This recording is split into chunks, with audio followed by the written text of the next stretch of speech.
It is 1945, and the world is entering a new age of prosperity and peace, with all nations rejoicing about their newfound freedom. However, in Japan, this joy is nowhere to be heard. Japan is facing the aftermath of World War II, with its cities destroyed and its people writhing with hunger.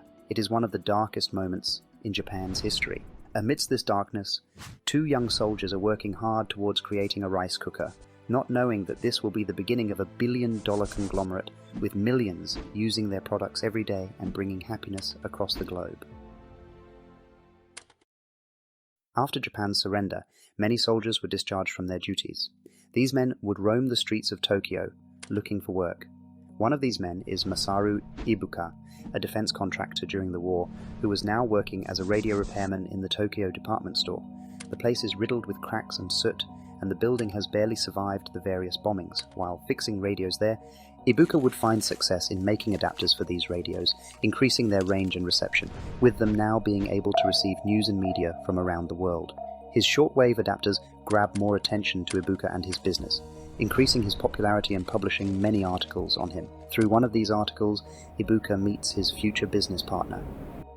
Akio Morita was a naval lieutenant and a close friend of Ibuka. They first met during a weapon research meeting, getting to know each other by spending hours talking about war, food, and reminiscing about their home. Morita had read the articles and, after countless exchanged letters, agreed to meet with Ibuka. Both men feel as if it were yesterday when they last met, talking for hours on end. Both men only wanted to see Japan brought back to its glory, and knew that they would need each other's help to achieve this, and make Japan the epicenter of technology. With Ibuka's engineering prowess and Morita's business know-how, both entered into a partnership with $500 as capital, naming the company Tokyo Telecommunications Engineering Corporation, or TTK for short. For now, both partners were trying to expand their operations by making home appliances like rice cookers, heated cushions, and tape recorders. Some failed, while many succeeded. Ibuka's idea of focusing on households was clearly working. His belief that small households would be the key to their success over other large companies was proving to be right. TTK was growing steadily. Both partners were taking their part of the responsibility. Morita worked on the business aspects of the company, marketing the products, and setting up new distribution lines, while Ibuka would handle the manufacturing aspects, researching new products, improving quality, and lowering costs. To widen his knowledge and meet some old friends, Ibuka went to the USA, and while visiting the country, Ibuka bought a patent for a transistor from Bell Laboratories. Ibuka made this purchase solely to test his new employees and give them a challenge to work on. Transistors were a new technology, and any information regarding them was guarded solely by MIT. Morita and Ibuka would make various trips to the USA, hoping to sanction some information regarding the transistor. After getting the information, they slowly started building their new invention, a portable radio. MIT had suggested they make something easier like a hearing aid, but Ibuka firmly believed that they would make something anyone could use or make nothing at all. Creating a radio wasn't a simple task. The technology was still untested and could cost millions of dollars in failed research. However, they both believed that solving these types of challenges was the only way they would be known by the world. They would even change their name to Sony, which directly translated from Latin meant sound, but also had a Japanese connotation meaning smart young men, which Ibuka and Morita considered themselves to be. Due to the various delays from MIT, Sony's radio was not the first on the market, being beaten by Texas Instruments. However, their quality and price far surpassed their competitors' products. Hence, Sony's TR-63 became a global phenomenon, selling an estimated 5 million units by the end of 1968. Without losing momentum, Sony quickly started to research more products to apply this transistor technology. Out of this, Sony created various products like AM/FM radio and a videotape recorder. Sony's strategy was one of dominating the market by being the first to it. Due to this, Sony became a household name in many American houses, garnering the favor of the United States government and single-handedly assisted Japan in becoming the biggest exporter around the globe from the 1970s to 80s. Sony later tried to get into the videocassette market, or VCR for short, and found success in their U-matic VCRs. They also expanded into the consumer market with their Betamax format, but Betamax didn't find the same success as their other products.